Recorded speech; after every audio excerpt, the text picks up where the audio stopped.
के अंदर क्या करना है कि बाजू वाले से अपना ये कंधा मिल जाना चाहिए। बाजू वाले से कंधा क्या है मिल जाना चाहिए। कंधे से कंधा मिलाना वाजिब है। वाजिब है तो कंधे से कुछ लोग होते हैं तो बीच में खड़े हो जाते हैं, फिर सब बना के खड़े हो जाते हैं, तो इस तरह गैप नहीं रखनी है। पहले क्या करना है देखना है कि जान मस्जिद में नमाज पढ़ने जाते हैं तो मस्जिद के अंदर सब मुकम्मल लेके नहीं, सब मुकम्मल लेके नहीं, इस बात को पहले हमें ध्यान में रखना है। दूसरी चीज क्या है कि जब नमाज पढ़ेंगे तो बाजू वाले को नहीं देखना है कि बाजू वाला क्या कर रहा है क्या नहीं, बाजू वाला जो करता है वो करने दे और हमें अपनी नमाज पर फोकस करना है। हमें अपनी नमाज पढ़नी है क्योंकि जब बंदा नमाज पढ़ता है तो कुछ लोग आगे बैठे होते हैं नमाज में, नमाज के पढ़ते समय क्या होता है नमाज के पीछे चले जाते हैं, आगे पीछे नमाज पढ़ रहा है और आगे से बैठा उसके आगे बैठा हुआ है, लेकिन वो क्या है चला जाता है, नमाज के आगे से गुजरना भी नहीं, नमाज के आगे से गुजरना ये बहुत बड़ा गुनाह है। जो भी नमाज पढ़ता हो तो ये बात ख्याल रखिए उसके आगे से नहीं गुजरना है। अगर उसके आगे बैठे तो क्यों निकल जाए ठीक है, लेकिन किसी को नमाज पढ़ उसके आगे से नहीं गुजर सके, वरना इतना बड़ा गुनाह है कि उसको मालूम हो जाए कि नमाज ही के आगे से गुजरने में कितना गुनाह है, तो वो बेहतर ये चाहता है कि जमीन के अंदर से आए, जमीन में चला जाए तो उसके लिए बेहतर होगा कि नमाज के आगे से गुजरेगा नहीं। दूसरी चीज है जब नमाज पढ़ेंगे तो सबसे पहले हमें क्या करना नियत, सबसे पहले क्या करेंगे नियत में क्या इस्तेमाल करने का है, उसी में बताया था नियत करता हूं या नियत करती हूं का इस्तेमाल नहीं होगा, बल्कि नियत की में कौन सा इस्तेमाल होगा, दो रकात नमाज फजर की फर्ज वास्ते अल्लाह ताला के लिए, पीछे इमाम की इरादा शरीफ की तरफ, पीछे इमाम की कब कहेंगे जब इमाम के पीछे नमाज पढ़ते होंगे तब, लेकिन अगर अकेले नमाज पढ़ते हैं नमाज पढ़ते तो पीछे इमाम की बोला नहीं है, समझ आएगा। अब जब नियत करेंगे तो नियत करने के बाद कैसे हाथ उठाना है, को हाथ कैसे उठाना है, बिल्कुल हाथ किस तरह उठाना है कि दोनों हाथों की हथेलियां कितने की तरफ रहेंगे, कुछ लोग यूं उठाते हैं कुछ लोग यूं उठाते हैं, ये तरीका बिल्कुल गलत है, बल्कि ये जो हाथ है वो बिल्कुल सीधे रहेंगे, हाथ ये जो है वो बिल्कुल सीधे रहेंगे,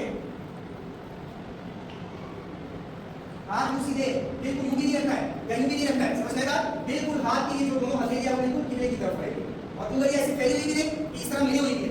समझ में आएगा। और ये जो है इस पोजीशन पर रहकर ये करेंगे, फिर इस तरह हाथ बांधना है, हाथ का नाप के नीचे बांधना है, लेकिन जब खड़े रहेंगे उससे पहले इस बात को ख्याल रखना है कि दोनों पैर में जो है 4 उंगलियों का फासला रहे, पैर को मिला के नहीं कि पैर को इस तरह खड़े करके खुले रख के नहीं खड़े रहे, बल्कि दोनों पैर में कितनी उंगलियों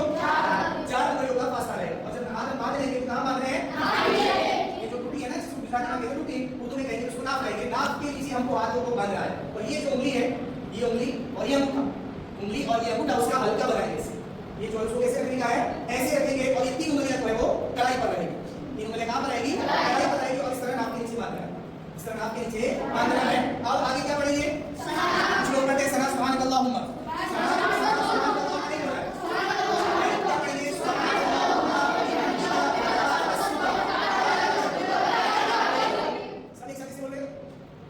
पढ़ने के बाद फिर तावुज़, ये क्या करेंगे तावुज़, औज़ु बिल्लाह से तावुज़, अल्लाहु बिल्लाह और तस्मीया अल्लाह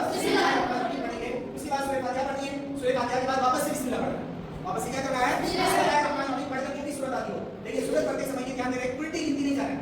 उल्टी सूरतें नहीं पढ़नी है, बल्कि उसके आगे वाली से पहले रकात आराम पढ़ी हमने और दूसरी रकात में भाई उल्टी नहीं पढ़ सकते, बल्कि यहाँ पर उसके बाद जो सूरत आती है वो पढ़ेंगे। सूरत पढ़ने के बाद क्या है अल्लाहु अकबर कहता हुआ रुकू में जाना है, रुकू में जाएंगे, अल्लाहु अकबर रुकू कैसे करना है, रुकू करेंगे सब पैर को बिल्कुल मोड़ कर कितने की तरफ उंगलियों को मोड़ देना है, पैर जमीन से उठाना नहीं है, अगर पैरों को जमीन से उठाकर सजदा किया है तो वो सजदा नहीं होगा, वो सजदा होगा नहीं, क्योंकि एक उंगली का पेट जमीन से लगना शर्त है, 3 उंगली का वाजिब और 5 उंगली का सुन्नत है, समझ रही बात। आप क्या करना है, आप सजदा करने के बाद बैठने के मतलब अल्लाह ऊपर कहकर बैठना है,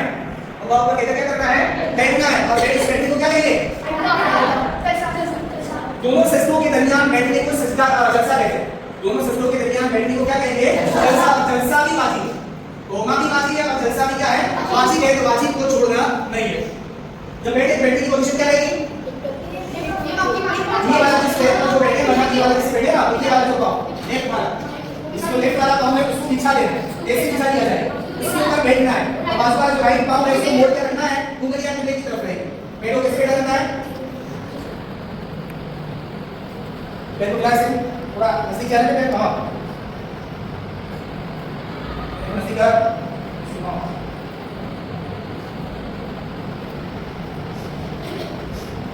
पैर को बिछा के बैठना है, उसको पे नहीं,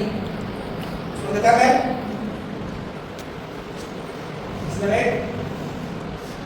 पैर को बिछा देना है और उसके ऊपर बैठना है। अब ये दोनों सजदों के दरमियान जो बैठे उसको क्या कहेंगे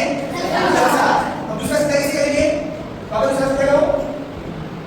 दूसरी स्थिति क्या बन जाए